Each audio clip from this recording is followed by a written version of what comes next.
very warm welcome and good afternoon, good evening, good morning to all the app geeks around the world. For today's episode of Airworthy Talks, we have got with us the very young and accomplished. I'll still say she's young. She's a darling to me.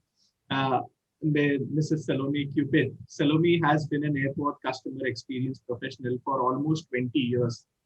And in her decades-long journey, Salome has worked across various airports, so Heathrow, Dubai, and airports in Kenya for different airlines like Virgin, British Airways, Air Arabia, and many more.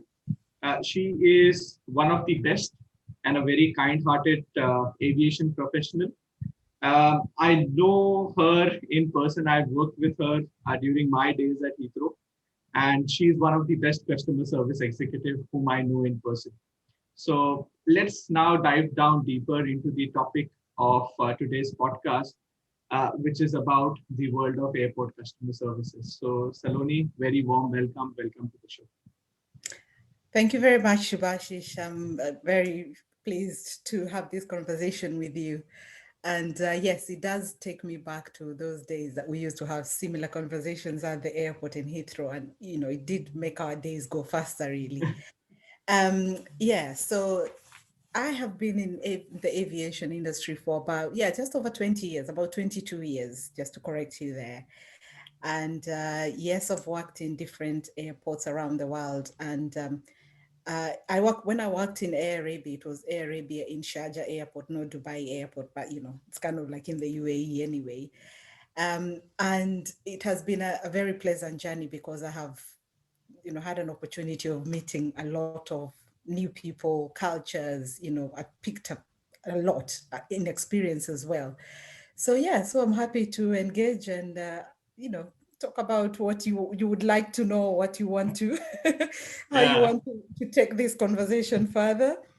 definitely. Salome, in my discussion with app geeks and students, Yeah. when they think about airport, it's an organized chaos. There are a lot of job roles which are out there on day-to-day basis. But one of the major job roles out there is the role of an airport customer service executive.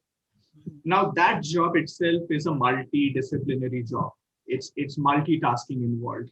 So when we think about an airport customer service executive, what are the different subtasks or the task under the airport customer service executive? So it depends on what airline you work for, or how big the organization is, and how the structures are in that specific organization. Because some airlines will have a customer service agent just doing check-in duties, boarding duties, special assistance like escorting unaccompanied minors, or dealing with passengers who need more assistance, linguistic issues or disabilities. So some airlines will leave it at that, just check-in and boarding gates. And then some airlines will incorporate those duties and add on top of that maybe jetty operations, like you can have a jetty license and do the jetty operations for incoming and outgoing flights. And some of them will also have baggage services, like missing bags, found bags, all together as a role.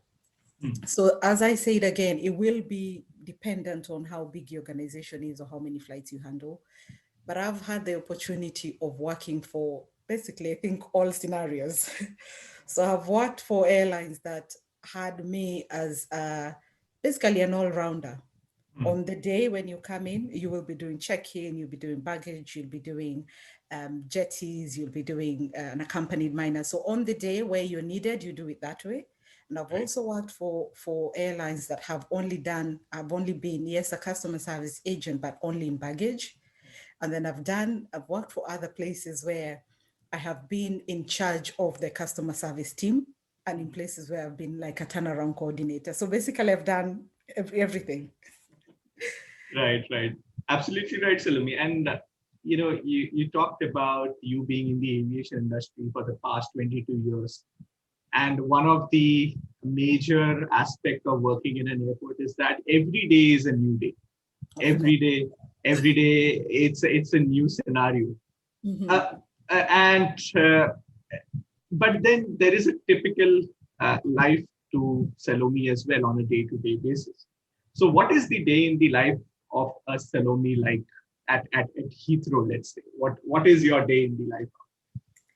Um, what it is for me is I'm confident in the sense that I walk into the time. I try to be there 20 or 30 minutes before my shift.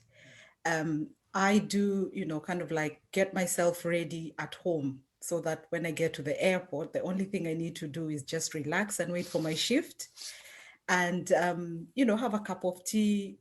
I do not like rushing anywhere or anything. I like to, come early, find a parking space and, stuff like that. So my day already is feeling like a relaxed day. I expect anything on a daily basis. So you could wake up today and, the first flight is a delayed flight. Uh-huh. Or as soon as you walk in the briefing, or there is a flight from yesterday that didn't go. So of course you know the expectation is like you may have, depending on how the passengers were treated yesterday, you may have them coming to the airport as very angry customers, or they Yes. were treated very well because of how smooth their journey to, how they were deplaned and taken to the hotel, how they were looked after in the hotel. You find very relaxed and happy customers. So Mhm. it could be a mixture of everything. I walk in there knowing that, I am prepared for whatever is thrown in my way, really. Um, and I think with the years of experience, you learn that every day is you make your day, to make it successful. You make your day count, really. Yes. As you go about your day, Mm. you the same confidence that you had in the morning, whether it's a delayed flight or no delayed flight, or everyone is happy on that flight, serve everybody the same. So I think Yes. for me, the most important thing is how you walk in that day with that positivity.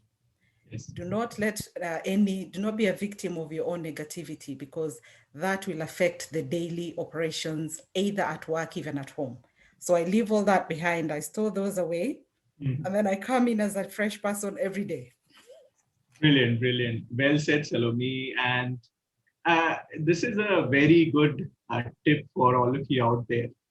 Not only in aviation, but any job role in which work in, particularly operation role, whenever there is a shift change happening, it's good that we end up 10 to 15 minutes early at our duty so that we get an idea of what is happening, particularly in an airport scenario whereby every day is a new day.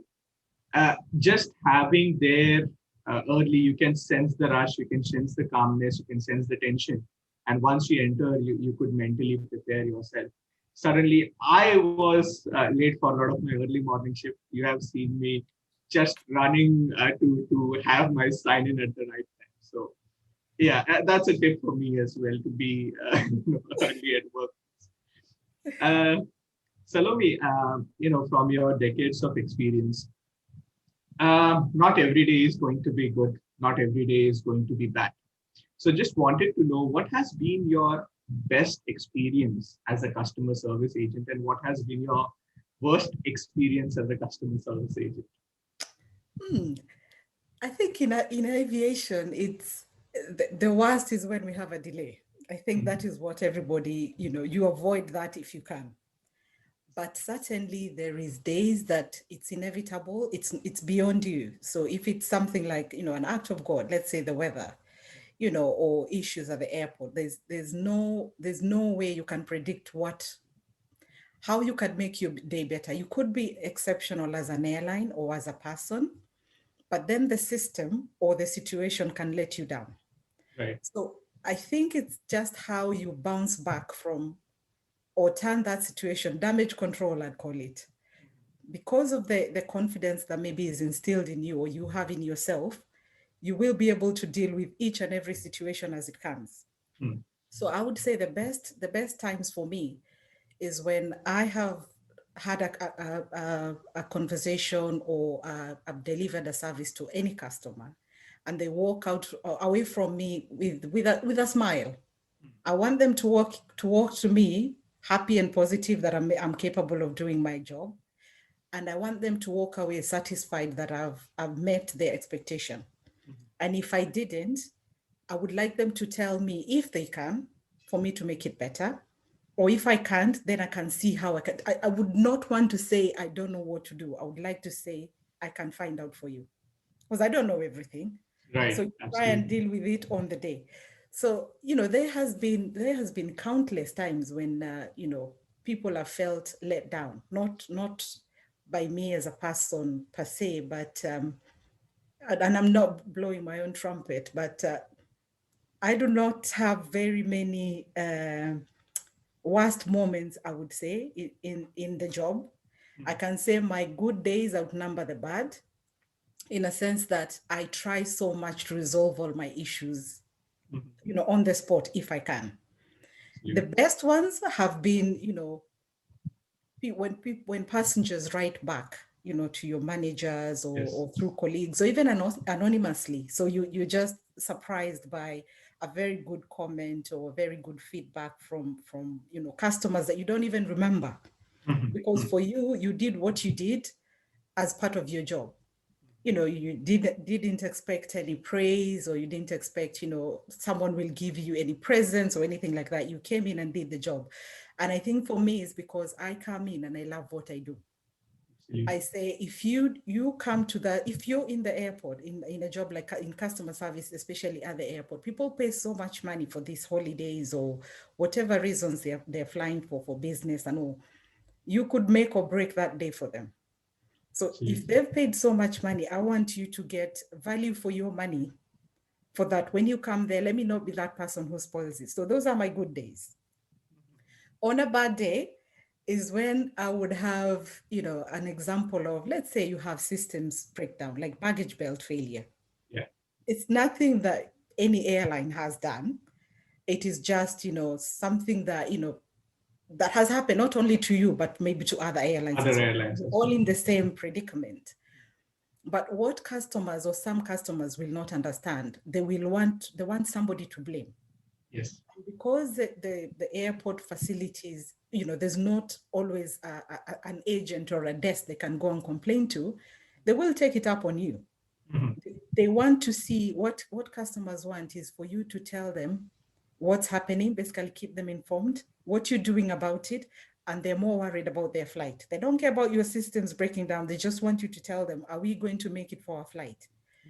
And the worst moments would have been when people are not informed. And Yes. that goes down to the management of the day as well. So all Absolutely. these things could be that day you have a specific manager, or you are the manager. The minute you lose that golden opportunity of staying on top of it with your customers, then there's a ripple effect, and everything spirals down into something that's not beautiful. Absolutely. So, in situations like that, I would say plan ahead, or pre-plan, and be quick on your feet to think of what next you need to do. In my case, I would say, I would make an announcement first and just apologize. People like that. Yes. Mhm. Mhm. Apologize and acknowledge that, yeah, they're waiting, and you're telling them what it is. Do not let your customers start a word of mouth epidemic. Yes. When they start talking to each other, or they start tweeting, or they start going on social media, then you're in trouble. Yes. Then you will get it rough. So for me, I kind of like, I am that kind of person who will see these things happening, or what would happen, and I jump into it before it really happens. So that's how I operate. Absolutely right. And you have rightly mentioned a well-informed passenger is more likely to, sort of understand that these things are beyond airlines' control some point of time. For Mhm. example, if there is a baggage belt shutdown at the airport, the airline can hardly do anything about it. So you have rightly mentioned it. So a well-informed passenger could help you to overcome that situation, because they are already aware that it's not because of you things have went wrong. It's because of something which is not in your hands. Mhm. So that's it. And Salome, at the start of the podcast, you mentioned, um, CSA having so many diverse job roles. You have to be at checking, you have to be at boarding. Sometimes you have to operate the aeroplanes, and then you have to make sure all the visa requirements are perfect and all. So these jobs comes with a lot of challenges. So what are some of the challenges which you face in this particular job? Um, Challenges would be, I would say, resource management first, because if you have an unexpected, either delay, or you have an unexpected situation, like let's say you have a medical emergency, you will divert some of your staff to go and deal with that issue. But in the initial stage, you did not plan that this aircraft will land and it will have a medical emergency, so which will tie up two of your staff. You need to now, maybe kind of like from somewhere, I don't know, from your management team, try and work with less staff in one area where you can manage a bit to be able to deal with the issue now that has presented itself. And you could have two issues on two aircrafts are landing or something, that have landed, or two that are departing. So I say most of the times you will find yourself short-staffed. Yes. So those are some of the challenges you will face on a daily basis, which happens a lot. It doesn't, I don't think it even matters how prepared you are in the airport. One thing could just lead to you becoming from being overstaffed to being very short-staffed. Yes. So those are some of the things. And also, I feel sometimes it could be your staff are overworked because of maybe they work long hours. Maybe you have no control of how many hours or how many days in a row that your staff can work. Um, and I thank the opportunity to be here in Heathrow, because I've seen, you see, there's a certain amount of hours or days you cannot work in a row, you Yes. know. But in other places that I've worked as well, nobody really minded. Even if you want to work a whole week, Yes. that's up to you. But we who have been in the aviation industry understand how important it is for your staff to rest. Yes. If you have well-rested staff, then your service, your customer service level will still remain up. But when they are tired, it will show. It will manifest in the job that they are giving you. So those are some of the things as well that maybe companies or organizations need to look at. Also, would say mismanagement. So, in the sense that you could have duties that are duplicated, or duties that you've allocated more people than necessary. So, in a case of something like, if you have, let's say, unaccompanied minors, and you have gates that are next to each other. So you have one unaccompanied minor for flight A, and then you have another unaccompanied minor for flight B, and the departure times are half an hour between each other, or 15 minutes. If you don't plan it in a way that maybe one person can escort these two children, as opposed to you've sent one agent up to go and escort that unaccompanied minor, then you sent the next one, then you have another issue. So you will keep having all these people going back and forth. And at this point, you know how it is when you even have a desk that's unmanned for 5 minutes. The Yes. queue builds very quickly. So, Absolutely. so for me, these are some of the things you're like, you need to have a manager on the day that is on top of things, someone who can think on their feet and adapt and change as required. And then also, I'd say the motivation. I think I would appreciate more if you get these small wins, you appreciate it along the way. If your staff are doing a good job, acknowledge that they're doing a good job. If it's on a very hot day, yes, we've worked together, and Yes. some Yes. days that I think it was one of the days, it was something happened in the airport and the systems are not working properly, and the terminal was really, really hot. Yes. We saw our managers coming over to give us drinks and chocolate at the desk, because we needed to keep our sugar levels up. Yes. We don't even get time sometimes to move from our desk. So for me, those are the little things that you keep the spirits up for everybody. Right. Right. And yeah, use your initiative to empower your staff. So most of the times, staff don't feel empowered, or they feel micromanaged. Yes. Sometimes trust them because they do the job, trust that they can be able to do it. And I feel that when they're not micromanaged, they actually perform better. You get more out of them as when you're telling them to do the same thing while they're already doing it. So those are some of the things I would say you experience them in most places. Yes, yes, absolutely right, Salome. And I totally agree with the point where the manager should come and appreciate the staff as to what they are putting on day-to-day basis. I remember one of the incidences where the heating system of the terminal went off, and it was snowing on that day. And I still remember the headlines on the newspaper. It says the beast from the east. So the snow was basically pouring, and the terminal was super chilled. And then we had supervisors bringing us the shawls, bringing us the blanket, because that is something which was only accessible at that point of time. So that shows that you should be able to have sympathy, empathy towards your staff, because they are the ones who are right at the front line, and carrying out the jobs in the rightful manner. Yeah, and I remember as well, just to add on that, I remember, Richard Branson says, take care of your staff so they look after your business. Yes. And I experienced it as well when I worked for Richard Branson. And he's that type of person who is very down to earth, and it's not all talk what you hear. He actually does make sure that staff are looked after, in a way, I'd say. And you feel happy being or working for a company that takes care of you, really. Absolutely, absolutely right, Salome.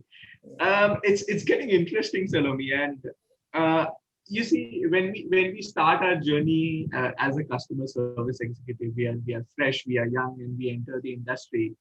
But after that, people don't know, or students don't know much about what is the way forward, or what is the journey forward from a customer service executive. What is the career progression can someone imagine initially when they start as a CS? So, what is the way forward?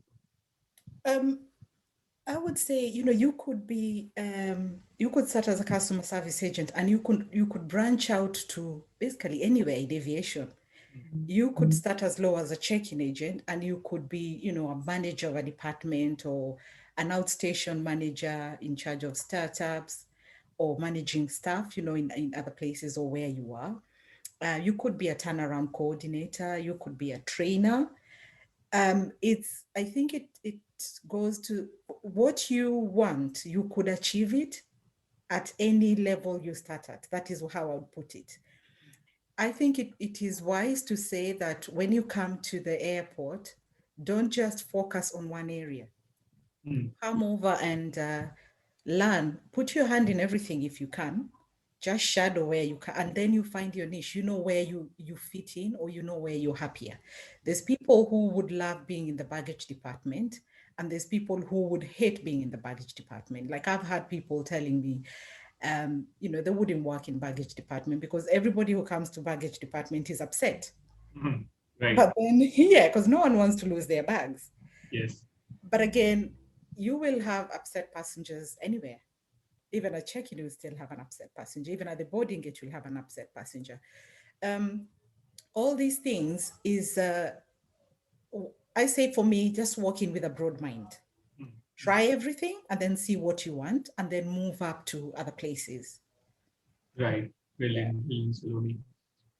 When we talk about CSA, obviously it's a job which require a lot of skill sets, because you are multitasking, you are communicating with the passengers, you are making sure that the documentation is right. So we live in an era where skills are becoming much and much more important.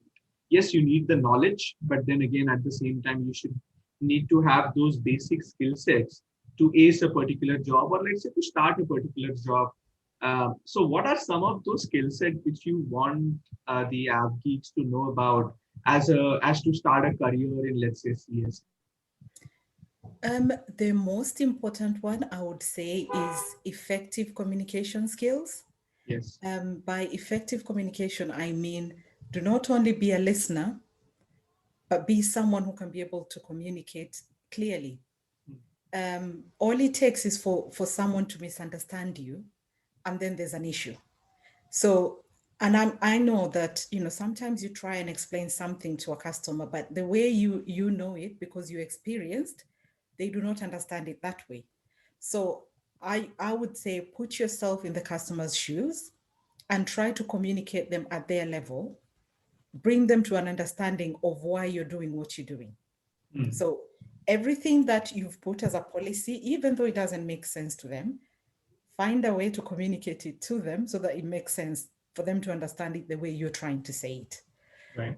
Um, yeah, and then I will say also attention to detail. Mm. Mm. I've seen a lot that most of these misunderstandings, with our customers would be they do not understand what you're doing about code share flights and everything. Mm. So if a customer knows, let's say I'm going from one city to another, I'm going from point A to B. Mm. I do not even need to know the flight number. All I need to know is I'm going from London to New York or London to India, wherever I'm going. Mm. If they get to the airport, they would even show up at an Air India desk, even though their ticket shows Emirates or another airline. Right. So they would have mixed up the airlines, and it could be even code share flights. Right. So when they come over to you, I would say I would look at that ticket and I would read it, because there is a small print that would say operated by whichever carrier it is. I don't have to only treat or behave like that with my customers only. I think if someone approaches you in the airport, I think it's good. It's good practice to help them. They could lose or miss their flight just because you did not look at their ticket. Just 1 second, if you have a time to do that. It takes you a second to just read that ticket and tell them, just point them to where they need to go. So those are some of the things I'd say. Attention to detail is good. And then also the paperwork. Someone may give you a passport belonging to their wife or their husband. We've seen it at the airport. Yes. Yes. Because according to them, they just grabbed a passport and went to the airport. Then you realize that that passport belongs to the wife. But if you did not look at the person standing in front of you and compare the documents or read whatever it says on there, you will end up checking a wrong person on a flight, Yes. which is a security risk as well. So there are little things that maybe to other people, for us, Mhm. for other people, passengers, they will look small. But Yes. for us, those little details of whether even someone is a male or female, it says a lot. Whether you're putting Yes. an infant on an exit seat, for us, it makes sense. Those are things that, our safety, everything in our operation is built up of those little things that, maybe will not make sense to others. So those are some of the issues I would say. Those are the skills that, you would need. And also, the third one would be patience. Um, for that, I would say passengers would want to come to you, and first of all, others are very quick. They just want to check in and go. Others, as soon as they start talking, they expect you understand the language or you understand what they need even before they finish talking. We get others who want to give you the whole story first before they get to the point. I would say be patient. Give them time to tell you what they want to tell you, and then lead them into the direction that you think they should be going, or try and meet them halfway if you can. Because most of them feel that they need to, when they give you the whole story, you'll understand it better, but maybe all they need is a seat. You already know they need a seat. If you feel you can intercept without being rude, you can do that, because bear in mind that you have a lot of people waiting, but you need Yes. to be able to do that very professionally and in a way that they will feel calm and relaxed, and you'll be able to deal with the issue effectively. Absolutely. Yes. And another thing, being empathetic. Mm. Being Absolutely. empathetic, that's very, very important. Um, Everyone who comes to the airport is traveling for different reasons. It's wrong to assume that everybody who's traveling is going on holiday. There's people who are traveling because they've lost loved ones, or people who are traveling because they've lost their jobs, or they're on honeymoon. The person who's going on honeymoon and someone who's lost a loved one will be very different levels of life freely, because the one who's lost somebody will want you to be more understanding. So we have, of course, there's been we've seen all these issues at the airport, Absolutely. and some may even we know how to pinpoint, I think, at this point, who is trying to be smart with us, or who's trying to be, or who is genuine. Yes. So these are Yes. skills that you pick on a daily, and then you know how to deal with each and every one of them, still maintaining professionalism, but dealing with them effectively. So yeah, so those are some of the things I'd say I've picked so far as very important skills. Right, absolutely right, and I totally agree with you all of that. I mean, it's a customer service role at the end of the day, and the entire idea is to be customer friendly, but at the same time making sure that we keep the airline rules and regulations in place so that no one is trying to take advantage of us or being over smart. Uh, but again, yes, so again, good customer service skills out there. Salome, one of the charm of working in aviation industry is working in these beautiful airports around the world. And when we think about airports around the world, Heathrow is one such airport which everyone dreams to work out there. It's like working for Google or working at Google if you are an IT professional. So what has been your experience, these decades of experience of working at Heathrow?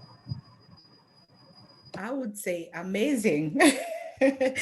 It's been a beautiful journey. It's because I've worked for different airlines as well. So I had the opportunity of, working in two different terminals, and they are different in the sense that, the setup is not the same. And there's a lot of it's a very modern airport. So I feel that it's been the facilities, especially in the newer terminal, are more customer focused. You can charge your phone, whereas, some places you couldn't be able to charge your phone. There's printing facilities, you feel that there is a lot of things under one roof.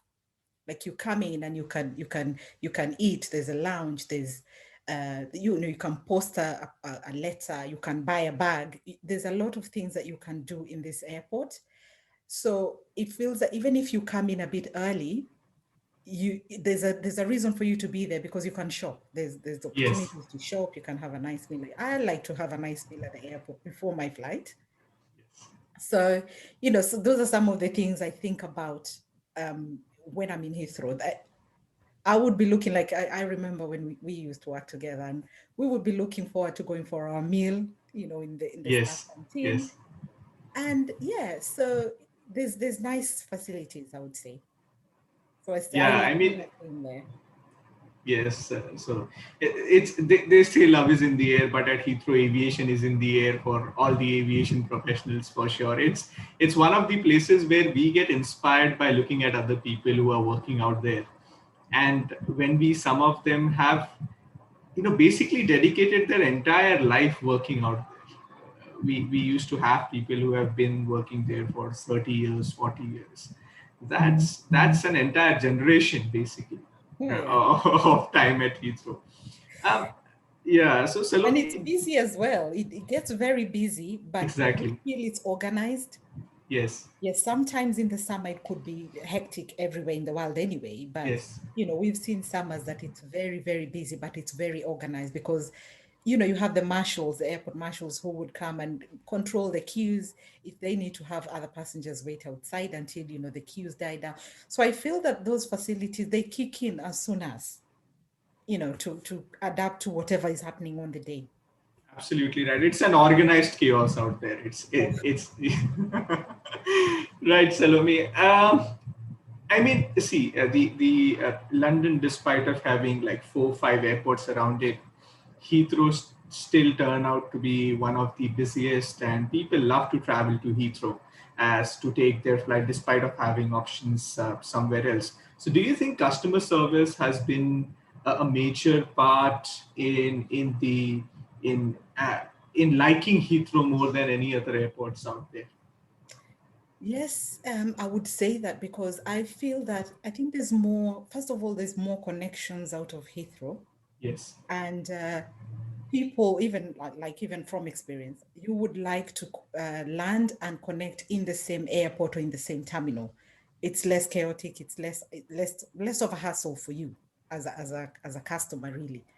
And I feel that the way your journey is, and people talk to you, and the way you get your, like, if your family needs like wheelchair assistance, or they need, or your children need to travel from one place, it's very, I find it more organized.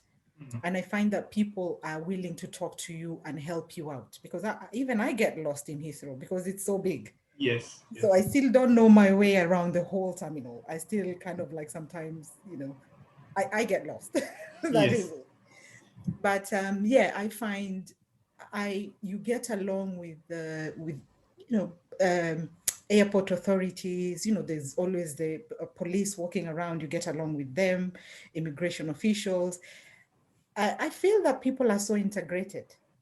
Mhm, It mhm. feels like one big family, because like, as well, I feel, because we also meet, the way they have the staff car park, and you all get into like a staff bus and come to the airport, and it's a mixture of different airline staff and all these other officials, other stakeholders, like, customs, immigrations. There's faces you see on a daily, so it feels like you know them already. Yes, So yes, even if I see you at the car park, and then I come in and I have an issue at customs or at another airline, it feels like I already know who you are. So yes, we feel like most of us know each other. yes, yes. And people are more courteous, I find. Absolutely right. I mean, yeah, that is one thing which we have seen, that because the staff, there was a common car park for all the staff. We tend to know people who work at immigration and at other airlines. So whenever there is a connecting flight with us with some partner airline, and then there is a issue, or then there is a rush passenger, we already know them. So that turns out to be quite good in terms of managing the entire situation, just because we know each other at the scope of our work, right?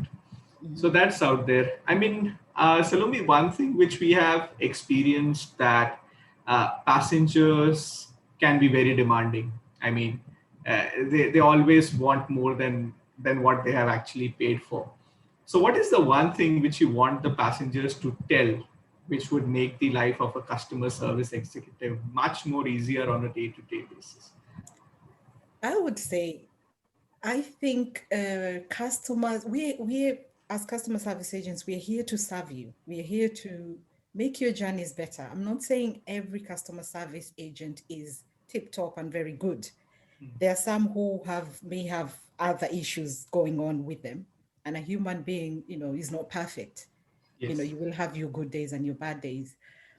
But as customers, I'd say, I think, be more considerate or more understanding to the fact that we are here and trying to serve you or help you. So if we can meet each other halfway, as much as you're my customer, and I know I want to make you the customer who's always right. Yes. It's better if they can be more understanding to what you're actually trying to explain. So there is limits of what I can do for you as a customer, and there are some demands I can't meet. And if I don't meet your demands, there's no point in taking it out on me as a person. I think, there's no better way of me explaining it to you, because you can't get a first class seat if you've only paid for an economy class seat. Yes. So that is one thing that I feel that we still do not have an understanding between us and some customers, not all, some Yeah. customers. They still come in and they demand for this, upgrades and all that, because I don't even think there's any airlines who are doing free upgrades anymore.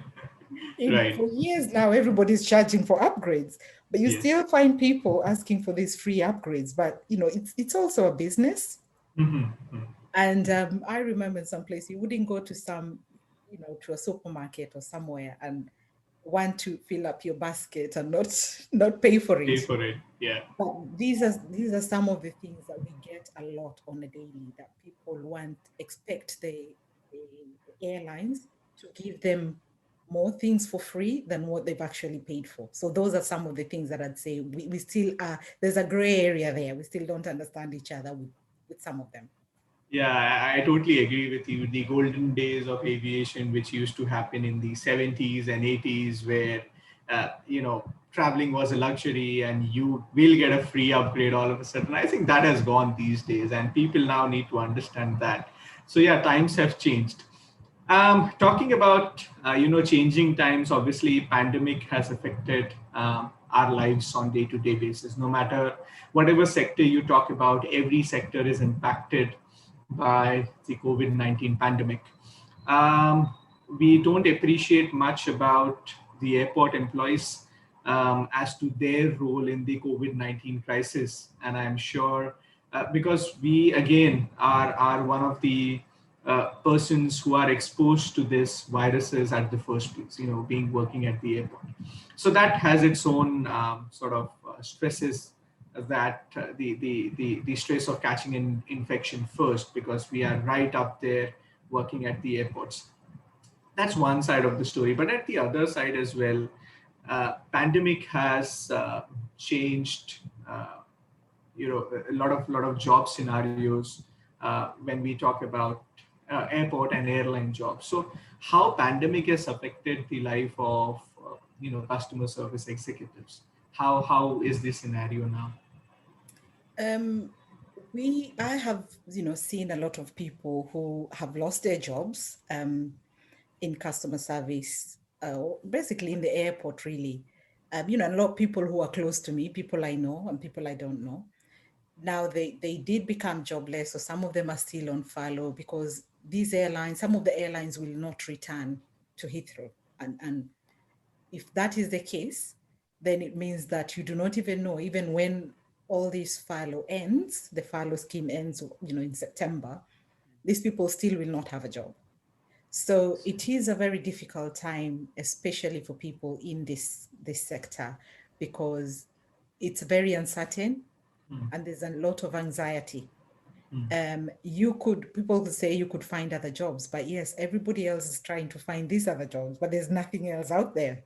Yes. Um, so yeah, a lot of people have decided to do other things anyway. That's what I'm saying. Resilience comes in very well because I now know people who have, two jobs, or they do something else part-time, or they've perfected skills.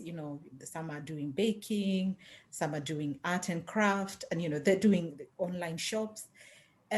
People have thought of a plan B Mm. just in case this doesn't come back. But yes, it has hit this industry hard, and we are still uncertain as to when this will kind of like normalize. But at the moment, we can't really see how far it will go. So it's Absolutely right. uncertain. And Yeah, it's still yeah, there uncertain. is so much of uncertainty around international flights as well. I mean, rules, they are changing overnight. So yes, the lives have been impacted.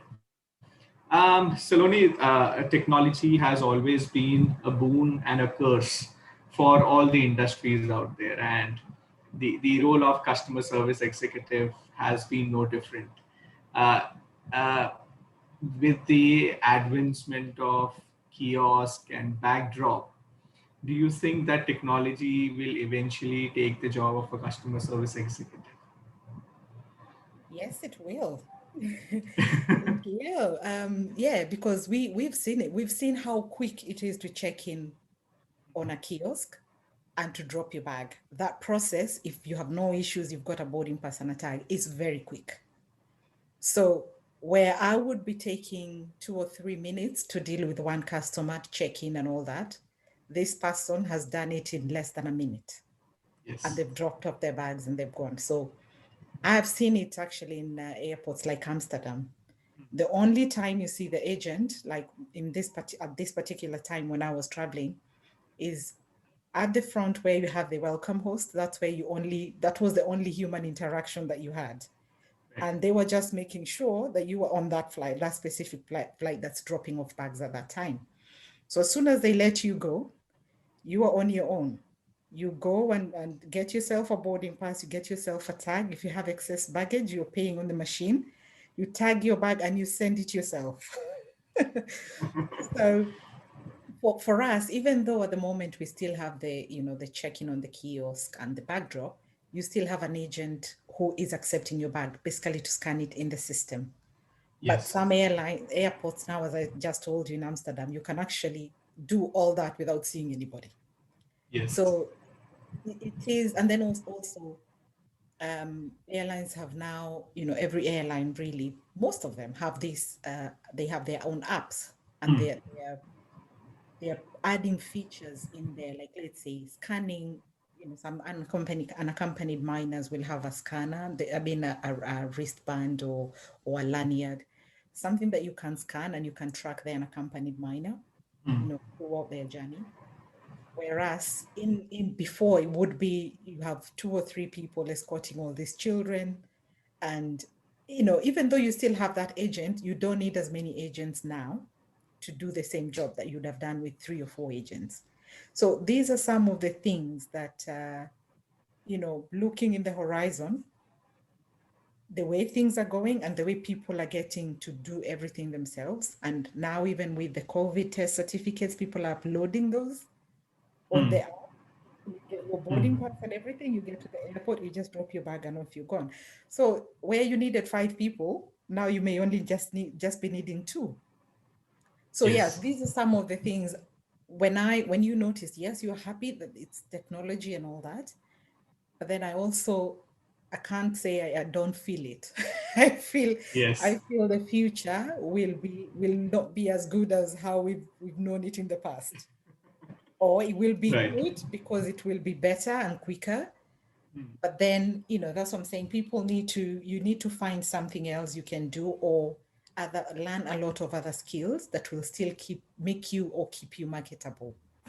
Right, right. I totally agree with you, Salome, on this. And when I speak with people on the same question, they're like, no, no, no, no, technology can never replace human beings. We'll always need the charm of a human out there. But then again, we see this transformation happening whereby, along with man desks, we have got this kiosks and backdrop options. And as you mentioned, at Amsterdam, it's actually more of technology and less of human interaction out there. So yes, that's the part and parcel of the CSA job. Salome, you have been working for a good 22 years now, and then there are a lot of young minds who want to be a part of this aviation glamour. They want to be the next Richard Branson or the next Tony Fernandez out there. What is your golden advice to the upcoming aviation professionals? I say diversity breeds confidence, and learn something new every day. Um, it doesn't matter wherever you're placed on that day or whatever role you're in. I feel that every position or every duty that you perform is an opportunity for you to advance. Yes. We make very meaningful interactions with a lot of people, even from other sectors that are not necessarily in aviation, or even related to what we do. But when you have these conversations, you learn a lot of other new things that you could even start thinking of branching out into those areas and doing that. Um, I would say you get your good days, as I said earlier, and then you will get your bad days. But always walk in where your confidence, and always hope that today is that day that you're going to learn something new and makes the world a bit better. So yeah, so stand up and try again. I'd say even if you fall, you try and it doesn't work, stand up and give yourself another chance and keep trying and keep moving forward. So yeah, that's one of the golden rules. And I'd say YOLO, I told you before, you only live once. Try it. Oh yeah, yeah, definitely. You only live once. Yeah. Absolutely right. That's very well put out, Saloni. I mean, it's very important to have a positive outlook towards the any job role which you are currently working in, and give your 100%. Yes, there will be days which will let you down, but it's all about getting past that and getting to the next brighter day which lies ahead of you. Right, Salome. Moving on to one thing which we do with all our hosts at our show is the rapid fire round. Okay. So Okay. I'll ask you very quick questions on certain elements, and it's basically, you have to sort of answer those questions. So, my first question to you is, Saloni, what has been your favorite book? What is your favorite book, which you would always like to read again and Oh my gosh, I didn't see that coming. again? Um, I would say it's discovering leadership. Um, and it's from Gilles Bilsbury. It's a book that when I read, when I did my degree and I read that book, there's a lot of very inspiring topics in there that have helped shape who I am at the moment. And a lot of the content that I got from there has basically magnified a lot of the way I do things now. So at the moment, that stands as my best because I'm living it. Absolutely right, and I have seen those leadership qualities in you. So I am you have definitely applied those elements. So well done, Salome, out there. Thank you. My next question to you is: as a traveler, what is the best and the worst part of your travel journey, of your air travel journey? Best part, if I travel in first class and get the good service, Right. that is yeah. So I enjoy that very good service as well. If I can afford it, of course, yes. Hmm. And then when I do not have long layovers in between my flights, so I try and whenever I can have my layovers as short as possible. Not very short in a way that I have to run to the next gate, but short in the sense that I will comfortably walk to the next flight. Yes. And the worst experience about traveling has been when the airport facilities are below standard. Uh-huh. Gone through some airports, and yes, some facilities are not very good. Like very common facilities like the washrooms or eateries or places to change. The what I would say basic is not basic in some of the airports. True. But Yeah. so basically that drains you. That it kind of like deflates you. That's the word I'm looking for. It deflates you. Absolutely right. And because we work in that scenario, we know what are the basic standards are. And then once we are not exposed to that, we feel like, oh, what's happening out here? Right. True, Salome. My next question to you is, what is the one thing which you were not doing prior to pandemic and you have started doing it now after pandemic? Um, I started baking.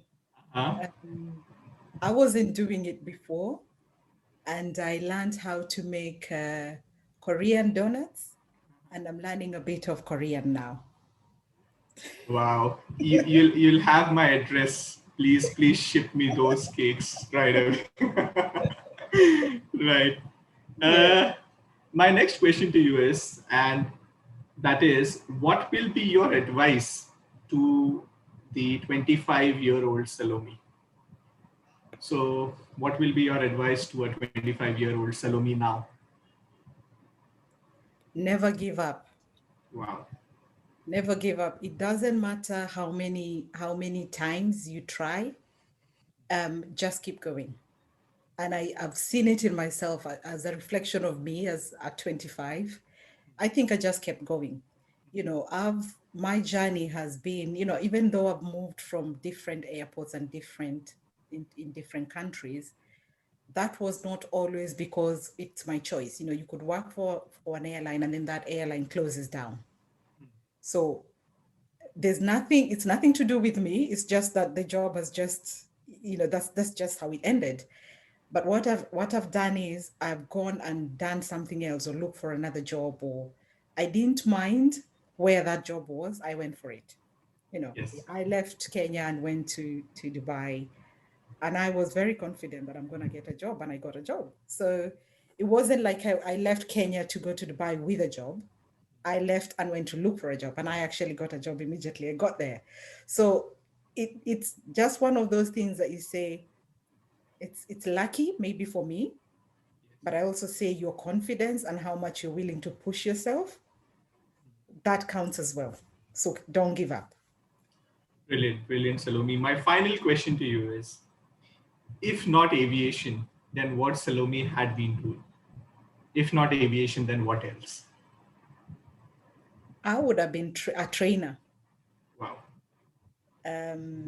So I think I wasn't confident before that I would be able to do it, but now because I've come so far in this journey, I feel that, and also being, people tell you along the way, like you get, your friends, your colleagues, your families, the way you explain something or the way you say, they're like, wow, you're very good. You could have been a trainer. And I was like, yeah, I don't think I had that confidence before, but I feel I can do it. And I've started doing it now and I enjoy Right. it. So I think even the pandemic has made, has pushed people to explore other things that maybe you are putting them somewhere in the closet, but you didn't know you have it in you. But then now we do know we have it in us. And yeah, so I'm taking the opportunities as they come.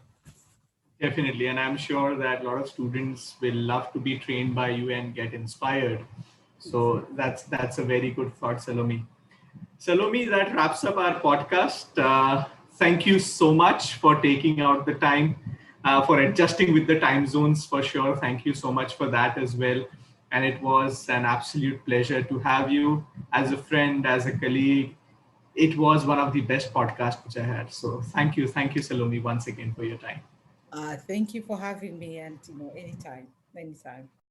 Thanks for listening patiently. We hope this podcast have added value to your time with us. With a lot of great content on the lineup, be sure that you have already followed us. For more exciting content and groundbreaking certificate programs, head over to udanaviationacademy.com. Thank you.